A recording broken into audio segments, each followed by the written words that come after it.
The impact of Brexit on the UK economy will be worse than that caused by the pandemic, according to the chairman of the UK fiscal watchdog.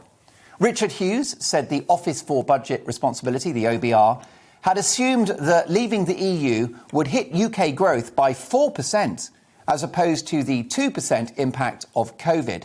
Now, I can't say whether the Office for Budget Responsibility is chock full of Remainers.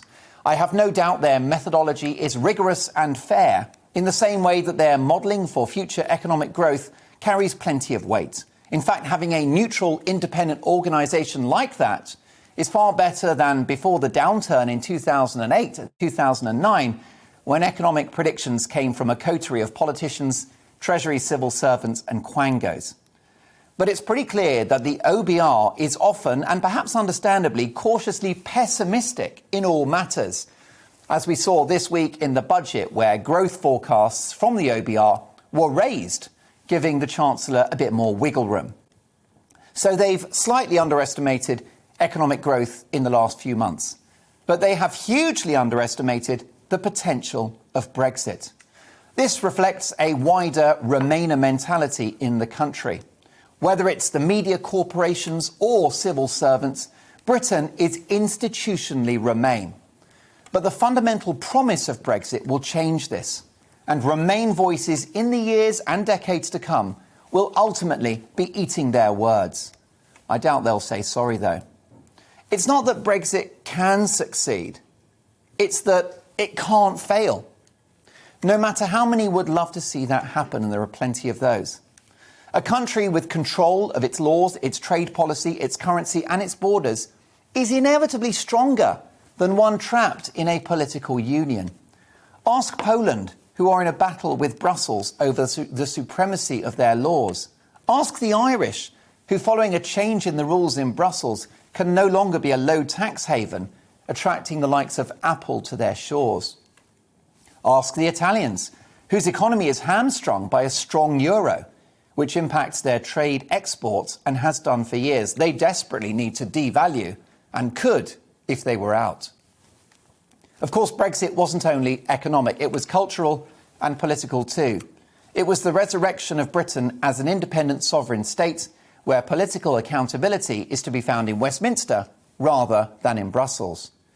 The many attempts to dilute Brexit or even stop it via a second referendum would have provoked a democratic crisis in this country from which I believe we might never have recovered.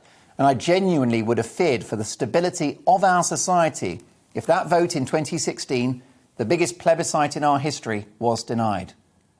Brexit was cultural too.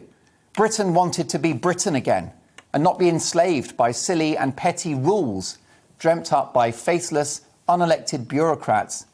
And millions wanted to be free of that omnipresent EU flag, a symbol of the dominance and far-reaching power of this political bloc.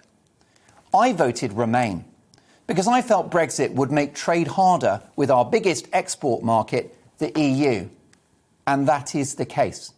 There is a downward correction. A price has and will be paid. But I believe very strongly that many who wanted Brexit, if not all, accept that. And they accepted there would be an impact at the time. Who thought it would be an instant bed of roses? The British public are not stupid. An unfashionable view, I know, but there you have it. It's about the bigger picture. And voters, you got that. When it comes to our trade with Europe, there will be bumps in the road. But market forces will ultimately prevail, as they always do. We've already seen the EU give ground on that hated Northern Ireland Protocol, which places an invisible border down the Irish Sea, splitting our country. And I guarantee you, in time it will go, or at the very least be fudged, so that it all but disappears once the political tensions ease and common sense and mutual self-interest take over. And the same will happen for trade, because it's harder for us to export to the continent at the moment, but it's harder for them to export to us too. That will not continue. We run a trade deficit, which means we are a bigger customer to them than they are to us. The laws of economic gravity will prevail, and these teething problems will, in time, resolve. And that's before we've got to the future trade deals with other countries that will continue to come thick and fast. The ink is drying on a new deal with New Zealand as we speak. Before the referendum, we were collective hostages to the EU trade policy. You try getting 27 divergent nations to agree on one set of trade terms with a country like America. It's never going to happen. Every trade deal that we do with these great nations can be tailored to the needs of our economy and our society. And we can be more nimble-footed, as we were when we ditched the EU's vaccine programme and went it alone. Mark my words, a US trade deal with the UK is coming, probably 10 minutes after Donald Trump re-enters the White House in 2024. So the OBR are right to be cautious in all of their predictions. That's what makes them a trusted institution. But their glass is half empty and mine is positively overflowing.